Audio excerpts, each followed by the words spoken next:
পৃথিবীর সবচেয়ে সুখের জায়গা মায়ের কোল, কিন্তু সেই সৌভাগ্যটা অনেক বছর পূর্বেই হারিয়ে ফেলেছি। তবুও আমি সুখী। মায়ের ভালোবাসাগুলো বাবা পূরণ করে দেওয়ার চেষ্টা করে সর্বক্ষণ। বাবার কোলে মাথা রেখে শুয়ে আছি আমি, শুধু আমি নই, জয়াও। দুজনে বাবার কোলে মাথা রেখে শুয়ে আছি।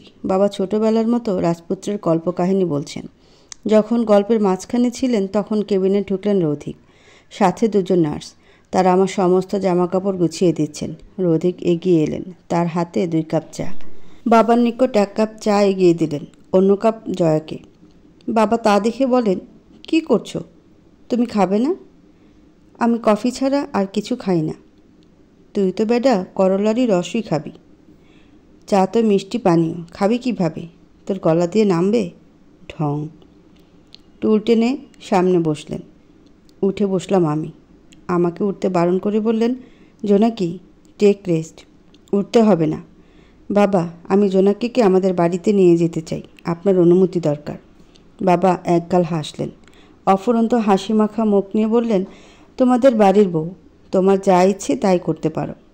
রৌধিক ওষ্ঠদ্বয় কামড়ে ধরলেন কিয়ৎক্ষণ। কিছু বলার প্রয়াস করেও শব্দ মেলাতে পারছেন না। টেনে টেনে বললেন, আমি আপনার ছেলের মতো নই, আপনার একটা ছেলে। আমি আপনার মেয়েসহ আপনার পরিবারের দায়িত্ব নিতে চাই। বাবা দ্বিমত পোষণ করলেন। আত্মসম্মানের প্রশ্ন এখানে, রাজি হতে পারছেন না। রৌধিকও নাছোড়বান্দা। বাবাকে অনেক কথা বুঝিয়ে অবশেষে রাজি করলেন। ততক্ষণে আমার জিনিসপত্র গুছিয়ে দিয়েছে নার্সরা। ড্রাইভারও চলে এসেছেন ব্যাগপত্র নিতে। রৌধিক মালপত্র ড্রাইভারের হাতে দিয়ে বললেন, বাবা আর জয়াকে বাড়িতে পৌঁছে দিয়ে এইগুলো বাড়িতে রেখে আসবেন। ড্রাইভার যেতেই রৌধিক বাবাকে আলিঙ্গন করলেন। জয়াকে 1 বক্স চকলেট উপহার দিল। জয়া আকাশের চন্দ্রটা হাতে পেল এমন উচ্ছ্বাস প্রকাশ করল। আমি নামতে নিলে রৌধিক থামিয়ে দিলেন। হুট করে কোলে তুলে হাঁটা দিলেন। গলার স্বর নত, তবুও মুখ ফুলিয়ে বিনা শব্দে শুধালাম, নামান আমাকে, আমি হাঁটতে পারবো। আমি জানি তুমি হাঁটতে পারবে। পারলে কথা বলে দেখাও, দেখি কত পারো। পারবে কি? থেমে গেলাম আমি। রৌধিকের মুখের দিকে বিনা বাধায় চেয়ে আছি। অগোছালো চুলগুলোর মাঝে ঝাপসা রোদ চিকচিক করছে মুখে। নীলাভ রঙের তিলটা জলজল করলে লালচে হয়। এই প্রথম নয়, আমি তার কাছাকাছি। তবুও এক এক সময় এক এক রকমের দেখতে লাগে। আমি কি সাধে তাকে গিরগিটি বলি? এজন্যই তো বলি তিনি গিরগিটির খালাতো ভাই। হি হি করে হেসে দিলাম। আলাদা গাড়িতে করে আমি আর রৌধিক বেরিয়ে এলাম। গাড়ি এসে থামালেন অফিসের সামনে। আমি বাড়ি মনে করে বাইরে এক নজর তাকালাম। এই সাইনবোর্ডে লেখা দেখে বুঝলাম বাকি নামি রৌধিকের মুখের দিকে উত্তরের আশায় চেয়ে রইলাম। রৌধিক পুনরায় কোলে তুলে নিলেন। শব্দ করে পা ফেলতে ফেলতে বললেন, আমার ছোট একটা কাজ বাকি আছে, সেটা করতে হবে। আমাদের এভাবে দেখে সবাই কাজ রেখে তাকিয়ে আছে। আমি লজ্জায় রৌধিকের বুকে মাথা গুজে আছি। আরু কফি খাচ্ছে আর কাজে তদারকি করছে। রৌধিক আমাকে নিয়ে দাঁড় করালেন তার সামনে।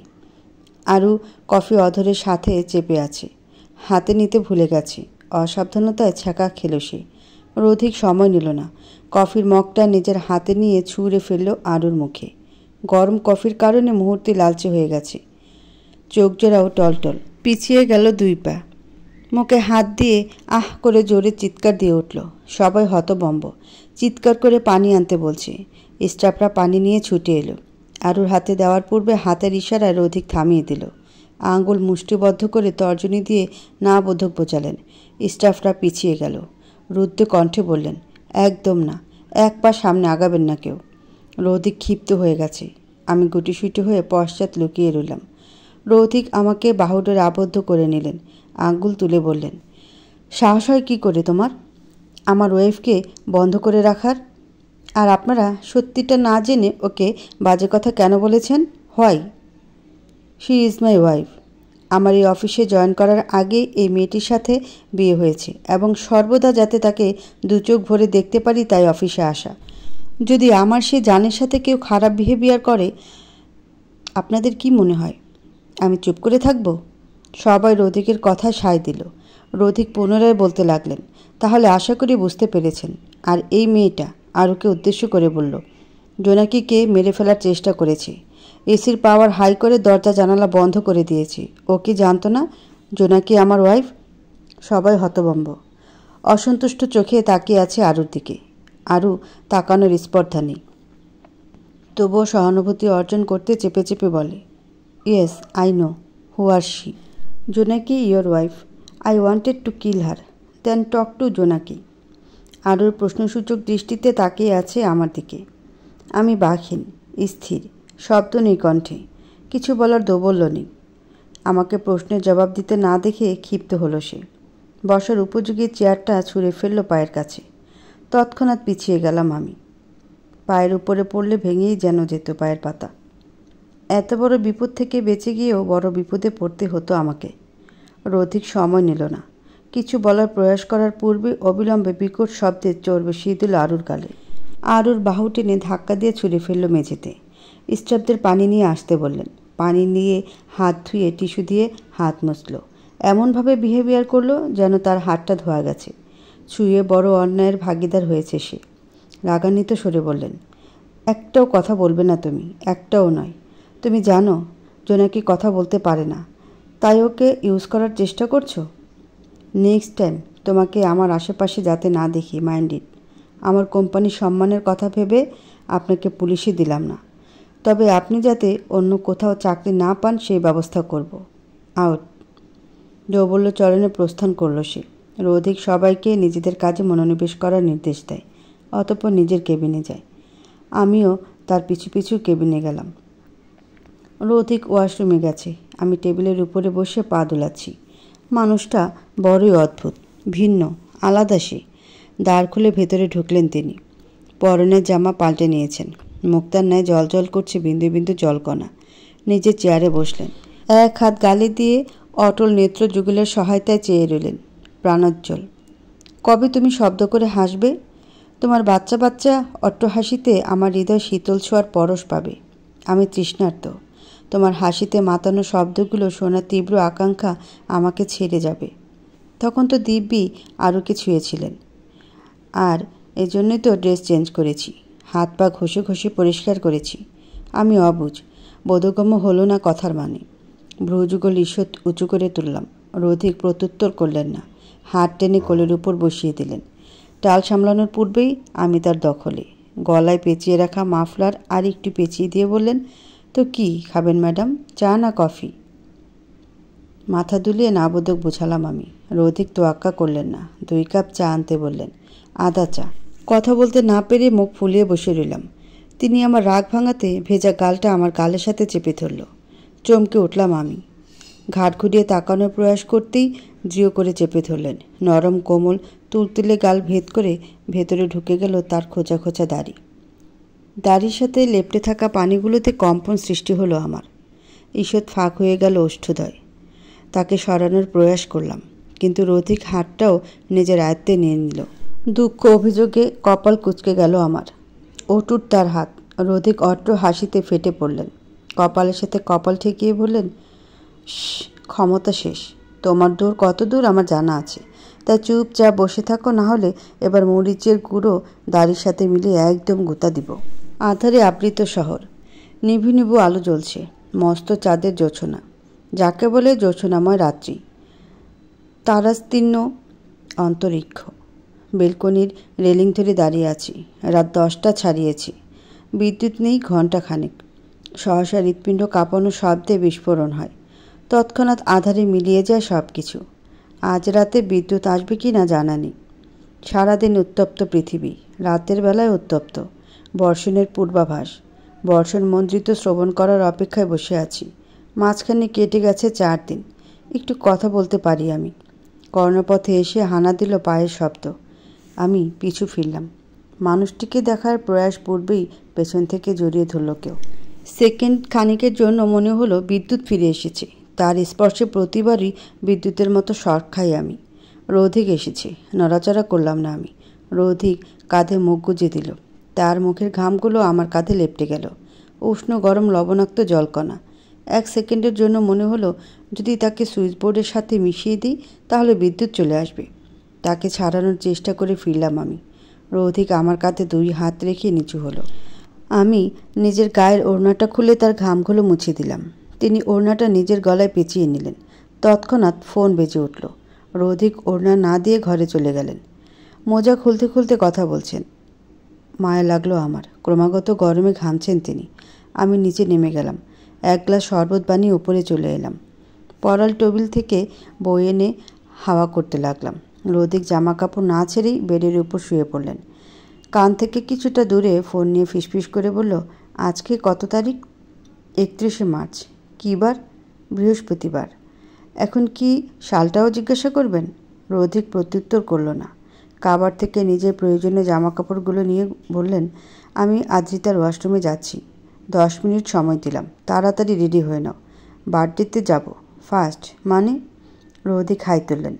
আমার হাত থেকে শরবতের গ্লাস নিয়ে এক ঢোকে অর্ধেকটা শেষ করে হাতে ধরিয়ে দিলেন। বাকিটা আমাকে খেতে বলে তিনি চলে গেলেন। আমি বেডের উপর বসলাম। পুরোটা শেষ করে টেবিলের উপর রাখলাম। কি বলে গেলেন তিনি? এখন বার্থডেতে যাব? আমি গভীর ভাবনায় লিপ্ত হয়ে স্থির হয়ে বসে রইলাম। 10 মিনিট ফুরিয়ে গেল, কিন্তু আমার ভাবনা মস্তিষ্ক থেকে সরল না। রৌদিক ফিরে এলো কালো পাঞ্জাবি পরনে। তাকে দেখেই টাসকে খেলাম আমি। চোখ কপালে, চোখ ঢোলে পরিষ্কার করে পুনরায় তাকালাম। না, তিনি রৌদিকই। অনেক বেশি কিউট লাগছে তাকে। পার্টিতে অনেক মেয়েরা যাবে, তাই তিনি এত সেজেছেন? নিশ্চয়ই তাই। আমি ভ্রুযুগল ঈষৎ উঁচু করলাম। কই, বাড়িতে থাকলে তো এমন করে সাজে না। আমি কি মেয়ে না? ধ্যান ভাঙল আমার। ফট করে উঠে কাবারটি খুঁজতে লাগলাম। কালো রঙের একটা শাড়ি খুঁজছি, একদম রোদিকের সাথে মিলিয়ে। রোদিক ফিরে এলেন, হাতে তার মোমবাতি। ড্রেসিং টেবিলের উপর গলিত মোম রাখলেন, তার উপরে ফিট করে দিলেন মোমবাতি। চুলগুলো মুছতে মুছতে বললেন, এখনও চেঞ্জই করতে পারোনি? তোমাকে আর চেঞ্জ করতে হবে না, যেতে হবে না, ঘুমিয়ে পড়ো, আমার দেরি হয়ে যাচ্ছে। আমি থেমে গেলাম, নাক ফুলিয়ে রইলাম। রোদিক আমাকে না নিয়ে একা একা পার্টিতে যাচ্ছে। আমার সন্দেহটাই ঠিক। রাগ দেখে কাবার্ডের জামা কাপড়গুলো ফেলে দিলাম নিচে। রোদিক বিস্ময়িত চোখে তাকালো। আমাকে পাশে দাঁড় করিয়ে একটা গাঢ় সবুজ রঙের শাড়ি বের করে হাতে ধরিয়ে দিলেন। হাত জোর করে টেনে টেনে বললেন, যাও চেঞ্জ করে আসো। আমি তার পাঞ্জাবির কলার টেনে বললাম, আপনারটা কালো হলে আমি কেন সবুজ পরব? কেন? কালো শাড়ি নেই। তাহলে আপনি এটা চেঞ্জ করে সবুজ রঙেরটা পরবেন। আমার হাত ছেড়ে পাঞ্জাবি ঠিক করতে করতে বললেন, সারাদিন ড্রেস চেঞ্জ করতে পারবো না। ইচ্ছে হলে এটা পরো, না হলে যাও। পড়তে হবে না, যেতেও হবে না। আমি মুখ ভার করে রইলাম। ওয়াশরুমের দিকে পা বাড়াতে গিয়েও থেমে গেলাম। তৎক্ষণাৎ আদ্রিতা হাজির হলো। শাড়ির কুচি ঠিক করতে করতে প্রবেশ করলো। না, তাকিয়ে বলল, জোনাকি, আমার কুচিগুলো একটু ঠিক করে দাও তো। ওয়াশরুমে না ঢুকে দীর্ঘ নিঃশ্বাস নিয়ে বললাম, আদ্রিতা তুমি? হ্যাঁ তো, ভাইয়া তার বন্ধুর বার্থডেতে নিয়ে যাচ্ছি। কত করে বললাম যাব না, কে শোনে এখন আমার কথা? আমাকে ধমকে ঘুম থেকে উঠিয়েছে, ভালো লাগে না। ভেতরে ভেতরে ফুঁসতে ফুঁসতে আগ্নেয়গিরির লাভার মতো রূপ ধারণ করলাম। আদ্রিতাকে কেন নিচ্ছি? যাতে আমি আদ্রিতার সাথে ব্যস্ত থাকি আর তিনি মেয়েদের সাথে পার্টিতে এনজয় করতে পারে। মোমবাতির হলদেটে আলোয় আমার মুখটি স্পষ্ট দেখা যাচ্ছে না। পা টিপে টিপে আদ্রিতার কাছে গেলাম। হাঁটু মুড়ে বসে কুচিগুলো ঠিক করে দিলাম। আদ্রিতা চলে গেল। আমি সবুজ শাড়িটা কাবার্ডে রেখে বেডের এক কোণে গিয়ে শুয়ে পড়লাম। গরমের মাঝেও কাঁথা মুড়িয়ে দিলাম। যাব না আমি পার্টিতে। কেঁদে দিলাম আমি। নাকের জলে চোখের জলে একাকার অবস্থা। রৌদিক নিজের কাজে এতটাই ব্যস্ত ছিল আমাকে খেয়াল করেনি। হুট করে আমাকে দেখতে না পেয়ে বেশ কয়েকটা ডাক দিলেন। একদম সাড়া দিলাম না আমি। খুঁজুক তিনি, খুঁজতে খুঁজতে সময় চলে যাক, তিনি যাতে আমাকে খুঁজে না পায়। আমিও তার সামনে যাব না, যাব না মানে যাব না। কাঁদতে কাঁদতে হেঁচকি উঠে গেছে আমার। হেঁচকির শব্দে রৌদিক আমায় খুঁজে পেলেন। কাঁথা সরানোর প্রয়াস করলেন। আমি খামচে ধরে রইলাম যাতে কিছুতেই তিনি কাঁথা সরাতে না পারে। তার পুরুষালী শক্তির সাথে আমার শক্তি তুচ্ছ। কাঁথা সরিয়ে টেনে বসিয়ে দিলেন আমায়। সহজ সুরে বললেন, কি হয়েছে তোমার? আই এম সরি, তোমার সাথে ওইভাবে কথা বলা ঠিক হয়নি। আমি বা কী করব? অফিস থেকে এসেই যেতে হচ্ছে, একটু বিরক্ত তো লাগছেই। ফুপিয়ে কেঁদে দিলাম আমি।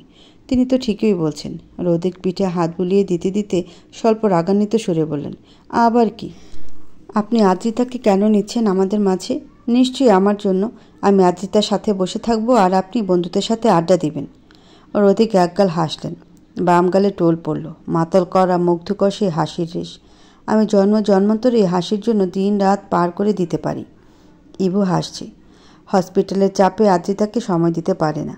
আদ্রিতা তাই রাগ করে নিজের অ্যাকাউন্ট থেকে ইভুকে ব্লক করে দিয়েছে। ফোন দিলে রিসিভ করছে না, কথা বলছে না, যাকে বলে এড়িয়ে চলা। তার রাগ ভাঙানোর জন্য ইভু আসবে, তাই ওকে নিচ্ছি। এক মুহূর্তের জন্য তোমার হাত ছাড়ছি না আমি। যাও, এবার তৈরি হয়ে নাও। বলেই রোদিক উঠে দাঁড়ালেন। ফোন নিয়ে গেমস খেলতে বসলেন আসন পেতে। আমি নিজের মাথায় চপল মারলাম। তুই সত্যি একটা অপদার্থ জোনাকি, গাধা। কি ভাবলো রোদিক তোকে? হ্যাংলা কোথাকার। নিশ্চয়ই ভাবছে আমি তাকে নিয়ে জেলাস। তার বোনটাকেও সহ্য করতে পারি না। জোনাকি, এখনও সময় আছে। অপদার্থ থেকে পদার্থ হ, না হলে এই রোদিকটা জোনাকি নামের এই অবুঝ বাচ্চাটাকে গাধা ভেবে হাটে বিক্রি করতে উঠে পড়ে লাগবে। যেহেতু যেতেই হবে, সময় অপচয় ঠেকাতে আমি তৈরি হয়ে নিলাম। অতঃপর বেরিয়ে এলাম বাড়ি থেকে। পরিবেশটা কোলাহলপূর্ণ। আমি অনুষ্ঠানের এক কোণে দাঁড়িয়ে আছি। এদিক ওদিক তাকিয়ে লোকজনের আনাগোনা দেখছি। ইভু এসেছে। আদ্রিতা ইভুর সাথে নিরিবিলি জায়গা বলে গল্প করছে। ইভুর গাড়িতেই আমরা এসেছি। প্রথমে তো আদ্রিতা কিছুতেই কথা বলবে না, কিন্তু ইভুর কাছে হেরে গেছে। অনেক কষ্ট করে রাগ ভাঙিয়েছে তার। আমার থেকে কিছুটা দূরে দাঁড়িয়ে আছে রৌধিক। আজ তার বান্ধবীর জন্মদিন, অথচ আমায় বলেছে তার বন্ধু। আচ্ছা, রৌধিক তো আমাকে বলেনি, বলেছে আদ্রিতা। আদ্রিতা কি মিথ্যা বলছে, নাকি রৌধিক এটা বলতে বলেছে? কি আদিক্ষেতা! আমার অনুমতি না নিয়েই টানতে টানতে নিয়ে গেছে রৌধিককে। বিরক্ত লাগছে আমার। বাড়িতে থাকলে এতক্ষণে ঘুমের দেশে পাড়ি জমাতাম। মুখ ভার করে রইলাম। ওয়েটারকে ট্রে নিয়ে যেতে দেখে ডাক দিলাম। এক গ্লাস সফট ড্রিঙ্ক নিয়ে খাওয়ার চেষ্টা করলাম। দেয়াল ঘড়ির কাঁটা তখন কাঁটায় 12টা। একটু জোরে ঢং ঢং করে বেজে ওঠে। আমি হকচকিয়ে গেলাম। গ্লাসের কিছুটা আমার শাড়ির উপরে পড়ল। আমি চিন্তিত হয়ে পড়লাম। ডান পাশে তাকালে রৌধিককে দেখা গেল না। আদ্রিতা ইভুও নেই। সবাই নিজ নিজ কাজে ব্যস্ত। কেক কাটার সময় হয়ে গেছে। 12টা একে কাটবে। সবাই তোড়জোড় করতে ব্যস্ত। ধীরে ধীরে আঠালো হয়ে আসছে শাড়ি। একজন মেয়ের কাছ থেকে ওয়াশরুম কোন দিকে জেনে নিলাম। তারপর পা টিপে টিপে সেদিকে গেলাম। ফাঁকা হয়ে আছে আশপাশ। শাড়ির আঠালো অংশ ধুয়ে বেরিয়ে এলাম। বিপত্তি বাঁধল অন্য জায়গায়। প্রায় অর্ধেকটাই ভিজিয়ে ফেলেছি। ভিড় ভাট্টার দিকে আর পা বাড়ালাম না। উল্টো দিকে হাঁটা দিলাম। পাশেই সিঁড়ি পেয়ে গেলাম। সিঁড়ি বেয়ে ছাদে গিয়ে দাঁড়ালাম। প্রচণ্ড দক্ষিণা হাওয়া বইছে। মনে হচ্ছে এই বুঝি উড়িয়ে নিয়ে গেল। লোমকূপ পর্যন্ত দাঁড়িয়ে গেছে। এক কোণে রেলিংয়ের উপর গিয়ে বসলাম। এদিকটায় কেউ নেই বিধায় মন মেজাজ একদম ফুরফুরে। দূরে অস্পষ্ট নদী দেখা যাচ্ছে। ছোট নদী হওয়াতে নৌকা চলাচল করে শুধু। নিভু নিভু আলো জ্বলছে। এভাবে কেটে গেল কিছু সময়। নিচে যেতে ইচ্ছে করছে না, তাই নিচে বসে পড়লাম। রেলিংয়ে মাথা ঠেকিয়ে দিলাম। ঘুম ঘুম আসছে। ধীরে ধীরে তলিয়ে গেলাম অতল নিদ্রে। জানা নেই কতক্ষণ এভাবে ঘুমিয়েছিলাম। ঘুম ভাঙল হাতে টান পড়াতে। হাত ধরে টেনে ফেলে দিল মাটিতে। অকস্মাৎ ঘটনায় আমি হতভম্ব। ঘুমের রেশ কাটতে কাটতেও বেগ পেতে হলো আমাকে। কোনোয়ে বেশ কিছুটা ছিলে গেছে, জ্বলছে প্রচুর। আমার সামনে রৌধিক দাঁড়িয়ে আছে। ক্ষিপ্ত তার দৃষ্টি। মাথার উপর খোলা আকাশ দেখতে বোধগম্য হলো ব্যাপারটা। উঠে বসার চেষ্টা করতেই হাঁটুতে টান পড়ল। চাপা আর্তনাদ করে উঠলাম। জায়গাটাও প্রচুর জ্বলছে। তবুও দাঁতে দাঁত চেপে উঠে বসার চেষ্টা করলাম। কি বলবো খুঁজে পেলাম না। শুনছেন? বাক্য শেষ করার আগেই গাল কাঁপিয়ে চর পড়ল। পুড়ে উঠল জায়গাটা। গালটা ডান দিকে ঘুরে গেল। আপনা আপনি হাত গিয়ে ঠেকল বাম গালে। আহ করে উঠলাম। বাকশক্তি হারিয়ে গেল। চোখের কোণে অশ্রু চিকচিক করছে। এই বুঝি গড়িয়ে পড়ল। রৌধিক আমার বাহু ধরে ঝাঁকাতে ঝাঁকাতে বলল, শান্তি পেয়েছ তুমি? প্রাণটা জুড়িয়েছে? কেন এখানে এসেছ? আমাকে শাস্তি দিতে? মানছি আমি আমার কথা রাখিনি। বন্ধুদের সাথে একটু ব্যস্ত হয়েছিলাম, তাই বলে তুমি এখানে এসে ঘুমিয়ে থাকবে? Have any idea? কতটাই ভয় পেয়েছিলাম। রৌধিক আমাকে ছেড়ে উল্টো ঘুরে ঘন ঘন শ্বাস নিচ্ছে। দেখিয়ে বোঝা যাচ্ছে কতটা রেগে আছে। অনুশোচনা হলো আমার। ঠিকই তো, কেন চলে এলাম এখানে? আমারও তো প্রচণ্ড রাগ লাগছিল। পার্টিতে এনে দাঁড় করিয়ে রেখেছে। তিনিই বা কী করতেন? বার্থডে পার্টিতে মানুষ আসে কেন? একটু আড্ডা দিতে, বন্ধুদের সাথে আনন্দ করতে। তিনি যখন আমাকে বলেছিল যাওয়ার দরকার নেই, তখনই আমার আসা উচিত হয়নি। আমাকে খুঁজতে খুঁজতেই হয়তো পুরোটা সময় কেটে গেছে। I am sorry Rathik, really sorry. কিছু বলার ক্ষমতা নেই, তবুও বিড়বিড় করে শুধালাম, শুনছেন? একদম চুপ। একটাও শব্দ মুখ থেকে যাতে বের না হয়। মাথা নিচু করে চুপচাপ গাড়িতে গিয়ে বসবে। আমার মন মেজাজ ভালো নেই। একটা শব্দ করলে আমার চেয়ে খারাপ কেউ হবে না। আউট। আমি মাথা নিচু করে শাড়ির আঁচল টেনে চলে এলাম। চুপচাপ গাড়ির কাছে গেলাম। আমাকে দেখে আদ্রিতা নেমে এলো। উত্তেজিত হয়ে বলল, কোথায় গিয়েছিলিস তুই? জানিস তোকে খুঁজতে খুঁজতে ভাইয়ার কী অবস্থা হয়েছিল? ইভু ভাইয়া, আপনি একটু সামনের সিটে বসবেন প্লিজ। আদ্রিতা আর ইভু নিজেদের মধ্যে চাওয়াচাওয়ি করে গাড়ি থেকে নেমে ফ্রন্ট সিটে বসলো। আমি পেছনে বসতেই রৌদিক এসে উপস্থিত হলো। ড্রাইভিং সিটে বসে কঠিন ভাষায় বললেন, ঢং না করে সামনে এসো। চোখের পানিটুকু মুছে নিলাম। আমি ঢং করছি? এটা রৌদিক বলতে পারলো? আমি যাব না, কিছুতেই যাব না। রৌদিক লুকিং গ্লাসে আমার দিকে তাকিয়ে বলল, 10 সেকেন্ড সময় দিলাম, এর ভেতরে না আসলে হাত ধরে টেনে গাড়ি থেকে বের করে দিব, এখানে ফেলেই চলে যাব। আমি প্রত্যুত্তর করলাম না। ধীরে ধীরে নেমে রৌদিকের পাশে গিয়ে বসলাম। রৌদিক আমার দিকে তাকায়নি। আমি বসতেই ড্রাইভ করতে লাগলেন। অনেকক্ষণ না খাওয়াতে মাথা ঝিমঝিম করছে, হাঁটু হাতের কোণে জ্বলছে, সাথে যুক্ত হয়েছে গাড়ির ঝাঁকুনি। কান্নার ফলে চোখে ঝাপসা দেখছি। সিট বেল্ট না লাগানোর ফলে শরীরের ভারসাম্য বজায় রাখতে ব্যর্থ হচ্ছি। অসাবধানতায় রৌদিকের হাতের উপর হাত লাগলো। রৌদিক হাতের দিকে না চেয়েই হাতটা ছুঁড়ে ফেললেন। গাড়ি যত চলছে তত অস্বস্তি বেড়েই চলেছে আমার। আমি নিশ্চুপ, স্তব্ধ, মাথাটা রৌদিকের কাঁধে রাখলাম। তিনি আমাকে তোয়াক্কা করলেন না, ধাক্কা দিয়ে ফেলে দিলেন। মাথা গিয়ে ঠেকল গাড়ির সাথে। ভন ভন করে উঠল, ব্যথাটা চারা দিয়ে উঠল, গা গুলিয়ে এলো। চট জলদি গাড়ির কাঁচ খুললাম। কাচের ফাঁক দিয়ে মুখ হেলিয়ে দিতেই বমি করে দিলাম। গাড়ি তখন চলন্ত। আদ্রিতা চিৎকার করে গাড়ি থামাতে বলল। রৌদিক কিছু বলার নিমিত্তে পেছনে ফিরতেই থেমে গেল। নিষ্পলক ভঙ্গিতে চেয়ে থেকে চোখ সরিয়ে নিল। অন্য দিকটার কাঁচ খুলে বাইরে তাকে মৃদু শব্দে বলে, ঢং। ভাইয়া, তুই দেখতে পাচ্ছিস মেয়েটা অসুস্থ, তবুও বলছিস ঢং? কি দিয়ে গড়া তুই? আদ্রিতা ব্যাগ থেকে পানির বোতল বের করে এগিয়ে দিল। মাথায় হাত বুলিয়ে দিতে লাগলো। আমি পানির সাহায্যে কুলি করে বললাম, আমি তো ঢং করছি, তুমি কেন বুঝতে পারছো না আদ্রিতাপু? তোমার ভাই এত সুন্দর বুঝে গেল, তার বোন হয়ে তুমি বুঝতে পারছো না? কথার মাঝে ফোড়ন কেটে বলে, ইভু থামো তো তোমরা, আগে বলো তোমার কি হয়েছে। আমাকে উদ্দেশ্য করে বলল ইভু, বেশিক্ষণ না খেয়ে থাকলে এমন হয়, তবে এতটা হয় না। তোমার ভাই ঢং মনে করে ধাক্কা দেওয়ার পরে এমন হচ্ছে। আমার কথার মাঝে রৌদিক নেমে গেল। বিকট শব্দের দরজা বন্ধ করে দিল। কেঁপে উঠলাম আমি। আমার পাশে দরজা খুলে গম্ভীর কণ্ঠে বলে, নামো।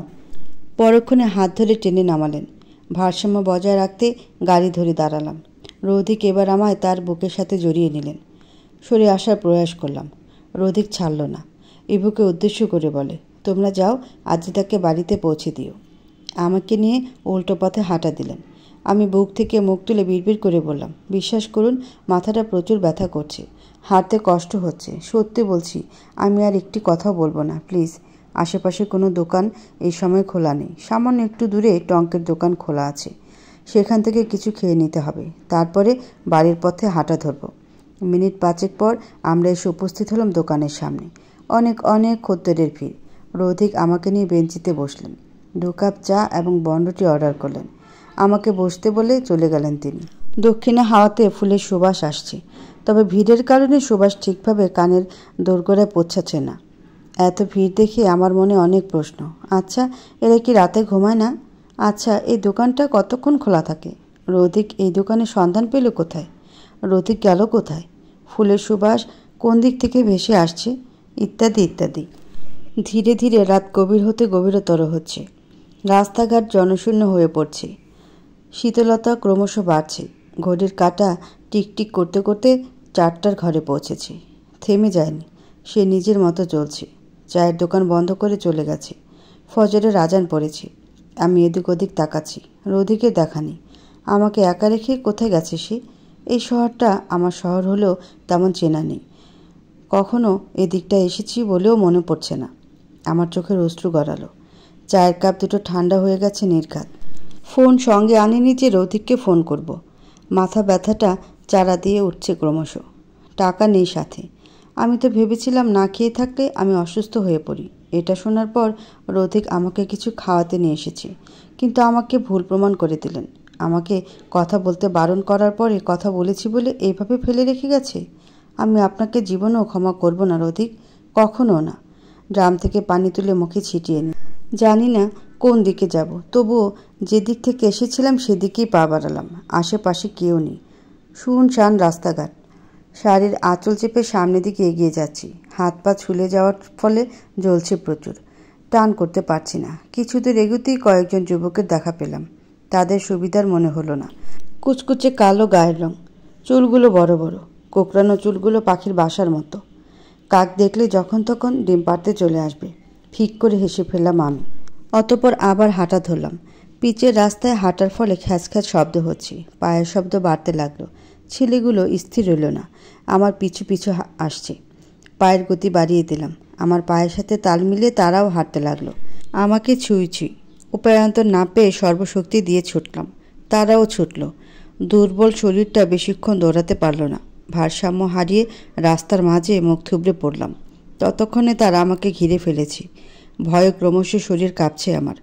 তৎক্ষণাৎ একটা বাইক এসে রাউন্ড করে চারপাশে। আমি ঘন ঘন শ্বাস নিতে নিতে সামনের দিকে তাকাতেই অপ্রত্যাশিত মানুষটিকে দেখতে পেলাম। ভয় ডর এক নিমিষেই মিলিয়ে গেল। রৌধিক বাইক থেকে না নেমে হেলমেট খুলল, হাতে রেখেই বলল, আমার দেরি হয়ে যাচ্ছে, তাড়াতাড়ি উঠে এসেও ফিরতে হবে। অভিমানে নত হলাম আমি। এক মুহূর্তের জন্য মনে হলো এ মানুষটির সাথে যাওয়ার চেয়ে এদের সাথে থাকা অনেক ভালো। হয়তো কেউ আমাকে চায়, হোক সেটা দেহের প্রয়োজন। আমার ভাবনার মাঝে ফোড়ন কেটে বলে উঠল একজন ছেলে, ও যাবে না, তুই যা। যদি তুই স্বইচ্ছায় যেতে না চাস সমস্যা নেই, আমরা পাঠানোর ব্যবস্থা করব। তবে বাড়িতে না, সোজা হসপিটালে নয়তো কবরে। দেখ, তোদের সাথে কথা বলে সময় নষ্ট করার মতো সময় আমার নেই, তাই চুপচাপ মেয়েটাকে ছাড়। আমি খেপলে থামাতে পারবি না। দুটো ছেলে রৌধিককে ঘিরে ধরল। বাইকের উপর পা দিয়ে জোরে আঘাত করলো। রৌধিক বাইক সমেত উল্টো হয়ে নিচে পড়ল। এক পা বাইকের নিচে চাপা পড়ল। তা দেখে চোখজোড়া খিচে গ্রথন করে নিলাম। আহ করে উঠলাম। রৌধিক রাস্তায় শুয়ে শুয়ে কাতরাচ্ছে। ছেলেগুলো রৌধিকের হাতে টা দিয়ে আঘাত করে বলে, তুই না কি খেপে গেলে? থামানো যায় না? তাই খ্যাপার আগে ফেলে দিলাম। এবার ফোট। রৌধিক কর্ণপাত করল না। বাইক ঠেলে উঠে দাঁড়ানোর প্রচেষ্টা করলো। হাঁটতে পারছে না, তবুও খুঁড়িয়ে খুঁড়িয়ে হাঁটছে। বাইক তুলে দাঁড় করালো। বাইকের ভেতর থেকে চেন বের করলো। একের পর এক ঘা দিয়ে যাচ্ছে সে। রক্তে জামা কাপড় ভেসে যাচ্ছে। এই সময় সবাই আঘাতপ্রাপ্ত হয়ে মাটিতে লুটিয়ে পড়ল। আমি উঠে দাঁড়ালাম। রৌধিক আমার দিকে না তাকিয়ে সোজাসুজি বললেন, এসো, সময় নেই আমার। তোমাকে তোমাদের বাড়িতে দিয়ে আসবো। আমাকে আবার ফিরতে হবে। আমি অবিশ্বাসের দৃষ্টিতে তাকিয়ে রইলাম। তিনি আমাকে আমাদের বাড়িতে রেখে আসবেন, তার জন্য নিতে এসেছেন, নাকি দায়মুক্ত হতে এসেছেন? আমি উল্টো পথে হাতটা ধরলাম। রৌধিক বাইক নিয়ে সামনে এসে পথ আটকে দাঁড়ালেন। গম্ভীর কণ্ঠে বললেন, উঠবে নাকি উঠবে না? না উঠলে সমস্যা নেই, এখানেই ফেলে চলে যাব। এরা নিজেদের প্রয়োজন মেটাবে তোমাকে দিয়ে। অশ্রুসিক্ত হলো নয়ন। মানুষের প্রতি একটু সহানুভূতি নেই। আমি তার স্ত্রী, সেটা না হয় বাদ দিলাম। পরিচিতা তো, কিভাবে তিনি এসব বলছেন? আমার চিন্তা আপনাকে করতে হবে না। আগে যখন চিন্তা করতে আসেননি, এখনও প্রয়োজন নেই। আমি ঠিক চলে যেতে পারবো। ভ্রু কুচকালেন তিনি। বাইক থেকে নেমে এলো। ফট করে আমাকে কোলে তুলে নিলেন। বাইকে বসিয়ে দিলেন। ছাড়লেন না, বরং পেছন থেকে জড়িয়ে ধরে রইলেন। সেইভাবেই বাইক স্টার্ট দিলেন। আমি ছাড়ার চেষ্টা করলে দৃঢ় করে নিচ্ছে হাতের বন্ধন। পাত্তা না দেওয়ার ভাব। বিনিময়ে হাত এবং পায়ের ব্যথা বাড়ছে, তাই চুপ করে রইলাম। কোনো কথা বলিনি, না নড়াচড়া করেছি। আমাদের বাড়ির সামনে এনে গাড়ি দাঁড় করিয়ে চলে গেল, যেন রাজ্যের কাজ পড়ে আছে। একবার ভালো করে তাকাই অবধি নি। আমি শূন্য পথের দিকে আশাহত দৃষ্টিতে চেয়ে রইলাম। এটাই কি আমার নিয়তি? আমি এলোমেলে পা জোড়া দিয়ে ভেতরে ঢুকলাম। দরজা নক করার বেশ কিছুক্ষণ পর জয়া এসে দরজা খুলে দিল। ঘুমু ঘুমু তার মুখ। আমাকে দেখে ভূত দেখার মতো চিৎকার করে উঠল। এক দৌড়ে বাবার ঘরে। তৎক্ষণাৎ বাবা এসে হাজির হলো। আমাকে এই অবস্থায় দেখে বিচলিত হয়ে উঠল। কোনো প্রশ্ন ছুড়ে দেওয়ার আগেই মিনমিনে সুরে বললাম, বাবা, আমি একটু ক্লান্ত, রেস্ট নিতে চাই। বাবা পথ ছেড়ে সরে দাঁড়ালেন। আমি ভেতরে ঢুকে অন্য রুমে চলে গেলাম। কাবার থেকে পুরনো জামা নিয়ে শাওয়ারে নিতে ঢুকে গেলাম। শরীরটা বড্ড ক্লান্ত ঠেকছে। মিনিট 10 পর রুমে ফিরে গা হেলিয়ে দিলাম বেডে। তারপর কেটে গেছে 2 দিন। রৌধিক নামক মানুষটা আমার কোনোরূপ খবর নেয়নি। একবারও ফোন করে বলেনি, খেয়েছ, ঘুম হয়েছে, কিচ্ছু বলেনি। কেন এমন করছেন তিনি? কেন বুঝতে পারেন না আমার মনের অবস্থা? তার দেওয়া আঘাতে জর্জরিত আমার বিক্ষিপ্ত মন। খাওয়া দাওয়া এখন অপশনাল সাবজেক্টের মতো। ইচ্ছে হলে করলাম, নতুবা করলাম না। বেশ কয়েক জায়গায় ইন্টারভিউ দিয়েছি, কোনো কাজ হয়নি। আজকে ভার্সিটি এসেছি। মন ভালো রাখার ছোট একটা উপায়। আমি বসে আছি বড় আম গাছটার নিচে। আমার পাশে বসে আছে অহি। তার মনে অনেক প্রশ্ন, কিন্তু আমার জবাব নেই। চোখজোড়া বইয়ের মাঝে নিবদ্ধ করে লোক দেখানো পড়ছি। কিছুই মাথায় ঢুকছে না। আমার এরূপ অবস্থা দেখে ফোড়ন কেটে বলে অহি, এমনভাবে পড়ছিস যেন সব কিছুই মুখস্থ হয়ে গেছে, অথচ কিছুই হয়নি। আমাকে দেখাতে হবে না, আমি জানি একটা শব্দ মুখস্থ হয়নি তোর। চেষ্টা তো করছি, মুখস্থ না হলে আমি কি করতে পারি? আশ্চর্য, আমার ঝাঁঝালো জবাব।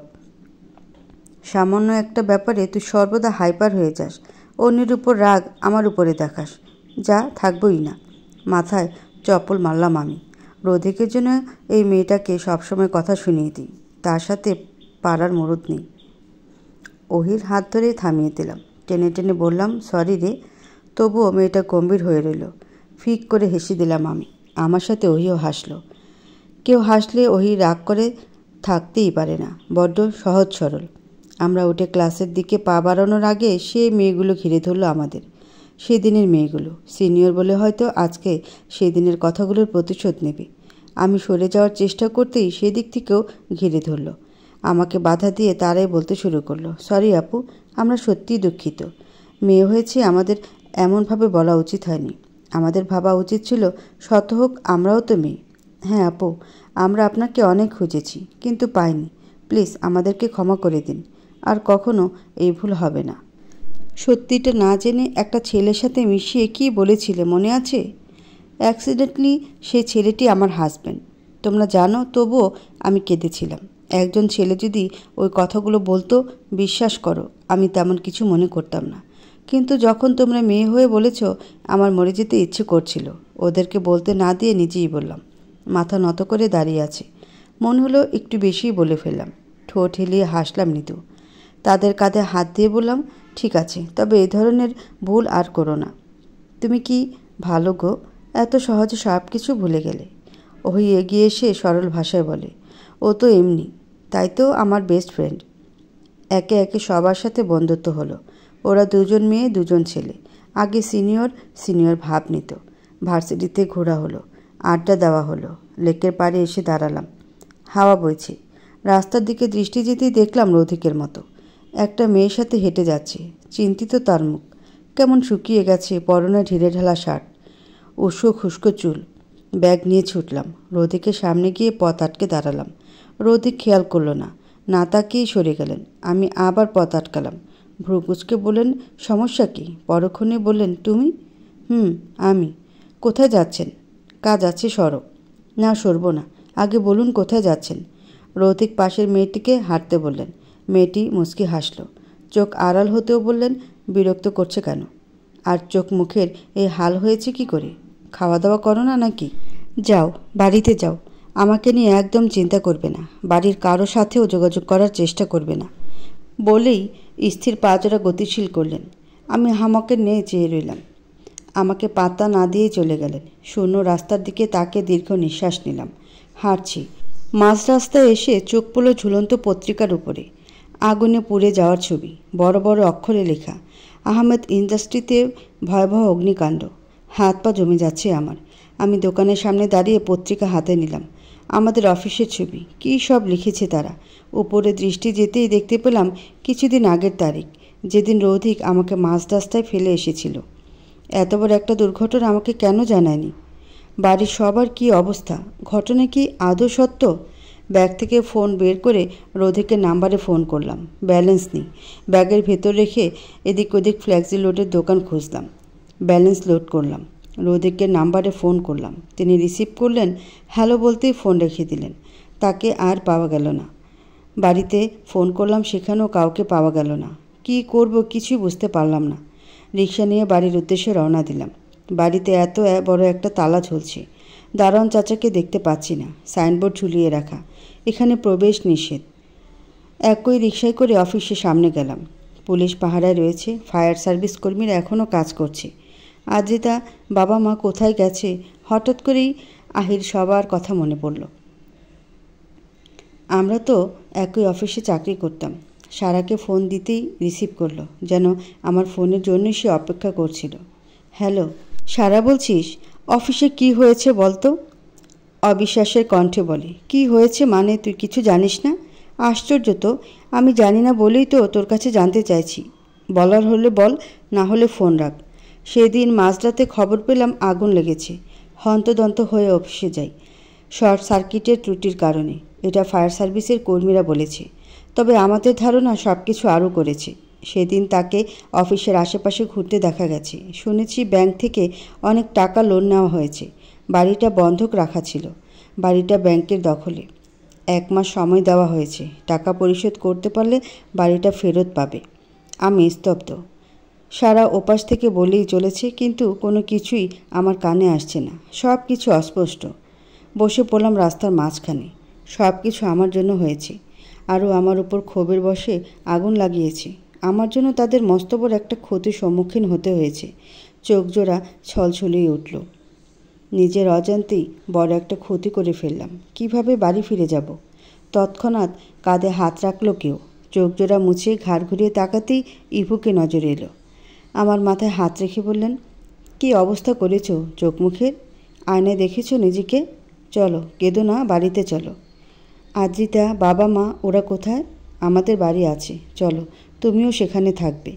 ইভু আমাকে ধরে গাড়ি পর্যন্ত নিয়ে গেল। বোতল এগিয়ে দিয়ে মুখ ধুয়ে নিতে বলল। আমিও মুখে পানি ছিটিয়ে নিলাম। গাড়ি চলতে শুরু করলো। গাড়ি এসে থামলো আহমদ বাড়ির সামনে। বাড়ির ভেতরে পা রাখতেই অদ্ভুত শিহরণ ছড়িয়ে পড়ল সর্বাঙ্গে। মনে হলো এই বাড়িতে আমি আরও এসেছি, কিন্তু কখনো চোখের দেখাও দেখিনি। সোফায় বসে আদ্রিক আহমেদ এবং তার পাশে বসে আছে ইমতিয়াজ আহমেদ, প্রাণের বন্ধু। রোদিকের বউ করার জন্য তিনি আদ্রিক আহমেদকে পরামর্শ দিয়েছিলেন, তবে বিয়েতে দেখা যায়নি। কিছুটা দূরে বসে আছে মৌমিতা এবং আদ্রিতা। মৌমিতাকে সান্ত্বনা দিচ্ছে মিসেস মিতালি। তাদের মাঝেও বন্ধুত্বপূর্ণ সম্পর্ক। কিছুটা দূরে বসে ফোন টিপছে ইয়ানাত। মাথা নত করে বাড়িতে ঢুকলাম আমি। আমাকে দেখেও ক্ষিপ্ত হলেন মৌমিতা। হিংস্র বাঘের ন্যায় ছুটে এলেন। পরিস্থিতি বোধগম্য হওয়ার আগেই হামলে পড়লেন। একের পর এক চর বসালেন গালে। গলা চেপে ধরলেন। খুক খুক করে কেসে উঠলাম। দম বন্ধ হয়ে আসছে। যথারীতি চোখ বেরিয়ে আসার উপক্রম। মৌমিতার হাত ছাড়ানোর চেষ্টা করলাম, কিন্তু তার হিংস্র শক্তির কাছে আমি তুচ্ছ। মা, কি করছো তুমি? ছাড়ো। আদ্রিতার কথায় ধ্যান ভাঙল সবার। আমার থেকে মৌমিতাকে ছাড়ানোর চেষ্টা করলেন। অনেক চেষ্টার পর আদ্রিক আহমেদ মৌমিতাকে সরিয়ে নিলেন। রাগান্বিত কণ্ঠে বললেন, পাগল হয়েছো তুমি মৌমি? এভাবে কেউ কাউকে ধরে? মেয়েটার কিছু হয়ে গেলে? আমি তো হওয়ার জন্যই ধরেছি। এই মেয়েটার জন্যই আমার সুখের সংসারে অশোকের ছায়া নেমেছি। বিয়ে হয়েছে মাস পেরোনোর আগেই আমাদের পথে নামতে হয়েছে। অশ্রু গড়ালো চোখ বেয়ে। আমি নিশ্চুপ। রৌতিক বাড়ির পরিস্থিতি জানে বলেই আমাকে আনতে চায়নি। বাড়ির কারোর সাথে যোগাযোগ করতে বারণ করেছে। আগুন লাগার খবর পেতেই তিনি ছুটে গেছেন। হয়তো আমার কথা তখন মাথায় ছিল না, আর আমি অন্য সব ভেবে বসেছিলাম। ফোরন কেটে বলে ইয়ানাত, সেদিনই বলেছিলাম এই মেয়েটা এমনই। কিন্তু আমার কথা না শুনে উল্টো আমাকে যা নয় তাই বলে রৌতিক বের করে দিতে বলেছে। তোমরাও তো ওর কথা সায় দিয়েছিলে। ইভু ইয়ানাতের কাঁধে হাত রেখে কানে ফিসফিসিয়ে কিছু বলল। অতঃপর ইয়ানাত রাগ দেখে উপরে চলে গেল।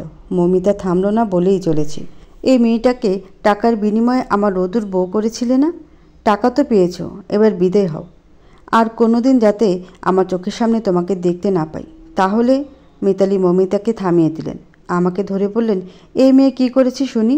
ওর জন্যই রোদু আরুকে অফিস থেকে বের করেছিল। আরুকে বের করতে কি জোনাকি বলেছিল? রৌতিক ছোট বাচ্চা নয় যে জোনাকি তাকে যা বলবে তাই করবে। জোনাকি, তুমি আমার সাথে এসো। মিতালি আমাকে নিয়ে উপরে চলে এলো। ফার্স্ট এড বক্স বের করলেন। তুলোর সাহায্যে রক্তগুলো মুছিয়ে দিলেন। স্যাভলন লাগাতেই ফুপিয়ে উঠলাম আমি। সযত্নে ড্রেসিং করে দিলেন। নিজের কাবার থেকে পছন্দ করে জামা কাপড় বের করে হাতে দিয়ে বললেন শাওয়ার সেরে নিতে। নেমে গেলেন তিনি। তাকে ডাক দিতে গিয়ে বুঝতে পারলাম কথা বলতে গেলে গলা ব্যথা পাচ্ছি। শাওয়ার সেরে বেরিয়ে আসতেই দেখলাম হট ব্যাগ নিয়ে দাঁড়িয়ে আছেন। আমাকে বসিয়ে ধীরে ধীরে গলা ছাকা দিতে লাগলেন। আমি স্থির দৃষ্টিতে চেয়ে রইলাম। মনে হলো কোনো মা তার সন্তানকে ভালোবেসে সেবা করছে। মাঝরাত, চারিদিকে ঘুটঘুটে অন্ধকার। ল্যাম্পপোস্টের আলো অস্পষ্ট দেখা যাচ্ছে। অন্ধকার ঘরে বুকের উপর ভারী কি অনুভব করলাম। ঘুম নামক জড়তা কাটিয়ে উঠতে ব্যর্থ হচ্ছি আমি। গলা ব্যথা, শরীর যেন বড্ড ক্লান্ত। উষ্ণ নিঃশ্বাস আশ্রে পড়ছে মুখমণ্ডলের উপর। নিভু নিভু চোখের পাতা মেলে চাইলাম। অপ্রত্যাশিত মানুষের ন্যায় দেখে চমকে উঠলাম আমি। চিৎকার করার প্রয়াস করতে ওষ্ঠদ্বয় গ্রথন হলো পুরুষালী বলিষ্ঠ হাতের আড়ালে। নেত্রজোড়া বড় বড় করে চাইলাম।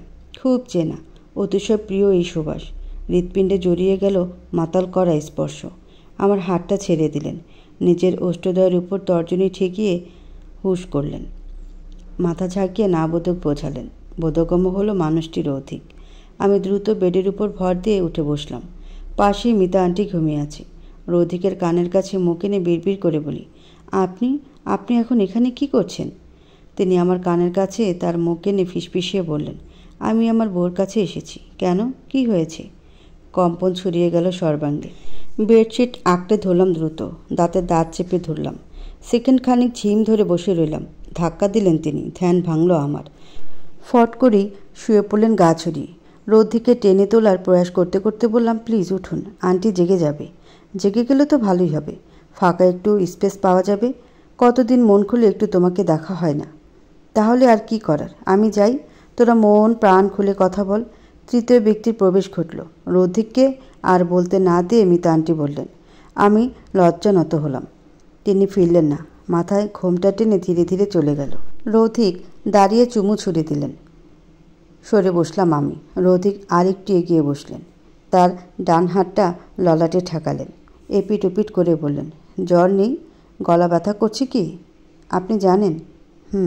আদ্রিতা বলেছে। কি দরকার ছিল এখানে আসার? তোমাকে আমি আগেই বলেছিলাম দূরে থাকতে, ঝামেলা মিটে গেলে নিয়ে আসতাম। বলে কাঁধে মুখ গুজে দিলেন।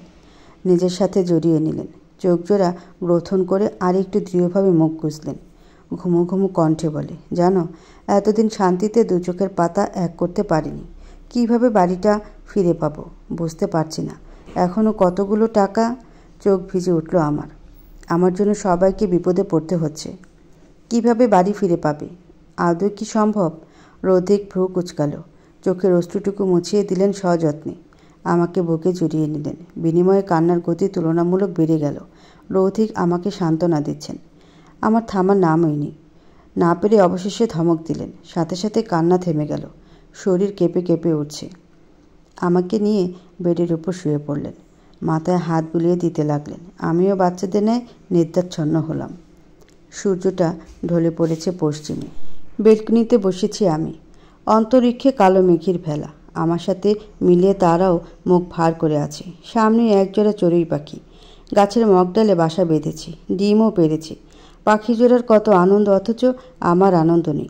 চোখের কার্নিশ বেয়ে অশ্রু গড়াচ্ছে। এই যন্ত্রণা আর সহ্য করতে পারছি না। সবার থেকে বিচ্ছিন্ন আমি। কারোর সঙ্গে কোনো কথা হয় না। আমার সাথে কথা বলতে বারণ করেছে মমিতা। খাবারও ঘরে দিয়ে যায়। একা একা থাকতে আর ভালো লাগছে না। পায়ের দিকে তাকালাম। এখন হাঁটতেও কষ্ট হয়। রৌধিকের সাথে বিয়ে হওয়ার পর থেকে প্রতিনিয়ত ক্ষত বিক্ষত হচ্ছে দেহটা।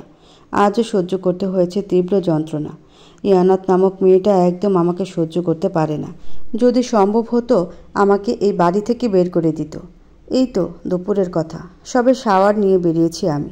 দরজা খুলে পাপোসে পা রাখতেই সুচলো কিছু পায়ে আঘাত করল। একটা দুটো নয়, সংখ্য অধিক। ডান পা রক্তে ভেসে গেছিল। আমি যন্ত্রণায় ছটফট করছিলাম। ভারসাম্যহীন হয়ে বসে পড়েছিলাম মেঝেতে। অঢেল রক্ত ঝরেছে পা থেকে। বেশ কয়েকটা পিন পায়ের সাথে গেঁথেছিল। আমি এক পায়ে ভর করে বেডের উপর গিয়ে বসলাম। পায়ে হাত স্পর্শ করতে ব্যথায় কুঁকড়ে উঠেছি। তৎক্ষণাৎ প্রবেশ করল কেউ। দৃষ্টি ফিরিয়ে তাকাতে দেখলাম ইয়ানাতকে। পাপোস থেকে পিন খুলে তুলে নিচ্ছে। তোলা শেষ করে আমার নিকট এসে হাঁটু মুড়ে বসল। আমাকে তোয়াক্কা না করে পা থেকে পিন খুলতে লাগলো। আমি চিৎকার করে উঠলাম। মুখ চেপে ধরলেন। টেনে টেনে বলল, একদম চুপ, একটাও কথা যাতে মুখ থেকে বের না হয়।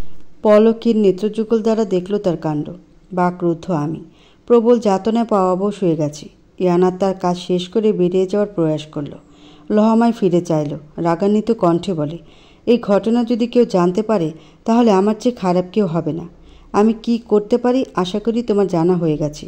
রৌধিকের বউ হয়েছ না, এবার ভোগ করো। কি করেছি আমি? কেন করছেন এমন? অশ্রু মিশ্রিত কণ্ঠস্বরে বললাম, কারণ আমার বোন ছাড়া কাউকে আমি রোধিকের পাশে দেখতে পারবো না। তার জন্যই আমি শেফাকে টাকা দিয়ে ব্ল্যাকমেল করে সরিয়ে ফেলেছি। আমি তো আপনার বোনের মতোই। আকুলতা মেশানো কণ্ঠ। বোন তো নয়, বলেই স্থির পা জোড়া গতিশীল করে এগিয়ে গেলেন। আমি পায়ে হাত রেখে বসেছিলাম। কেন এমনটা করে ইয়ানাত? কে এই মেয়েটা? যদি তার বোন থেকেই থাকে তাহলে দেখতে কেন পাচ্ছি না? কিছুই বুঝতে পারছি না। আমার গভীর ভাবনায় ছেদ ঘটিয়ে প্রবেশ করল মিতা। আঁচল গুজে এসে বসলেন পাশে। মৃদু হেসে বললেন, কি হয়েছে জোনাকি? এত চুপচাপ কেন? এমনি আন্টি, ভালো লাগছে না। যদি কিছু মনে না করেন একটা কথা জিজ্ঞাসা করতাম। হ্যাঁ বলো, কি জানতে চাও? অস্বস্তি দানা বাঁধল চতুর্দিক। নিশ্চয়ই মেয়ের কথা জিজ্ঞাসা করলে তিনি কষ্ট পাবেন। অধর চেপে থেমে বললাম, আপনার কোনো মেয়ে আছে? মেয়ে না থাকলে ইয়ানাতকে? পাগল একটা। ইয়ানাত নয়, অন্য কোনো মেয়ে। ইয়ানাতের ছোট, যার জন্য ইয়ানাত আমাকে সহ্য করতে পারে না। লহমায় চিকচিক করে উঠল নেত্রযুগল। পলকহীন স্থির দৃষ্টি। ওষ্ঠদয়ে ঝুলে থাকা মায়া মায়া হাসিটা গায়েব হলো। গম্ভীর হলেন তিনি। জবাব দিলেন না। কাজ আছে বলে উঠতে নিলেন। আমি হাত ধরে টেনে ধরলাম। বাধা দিলাম গমন পথে। ব্যাকুল কণ্ঠে বললাম, প্লিজ। পূর্বের ন্যায় বসলেন তিনি। বাধ্যবাধকতা মিশ্রিত হাসি আবেগপ্রবণ হলো।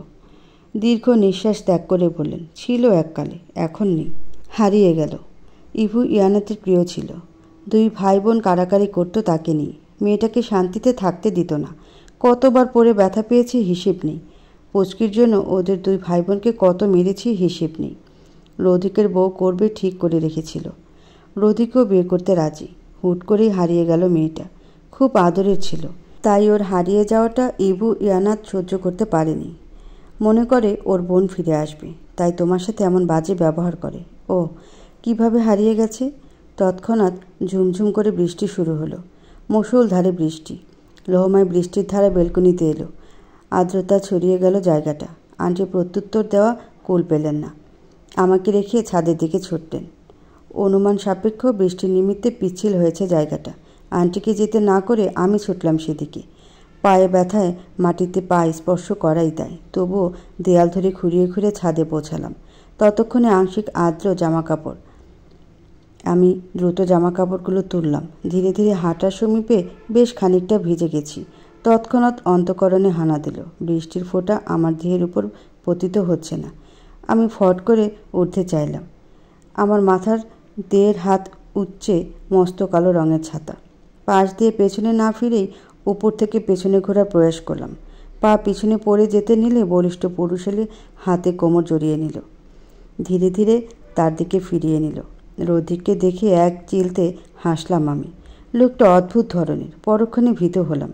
তার সামনে খুঁড়িয়ে খুঁড়িয়ে হাঁটব কীভাবে? নিশ্চয়ই দেখে ফেলল। সেই মুহূর্তেই ধমকে উঠবেন।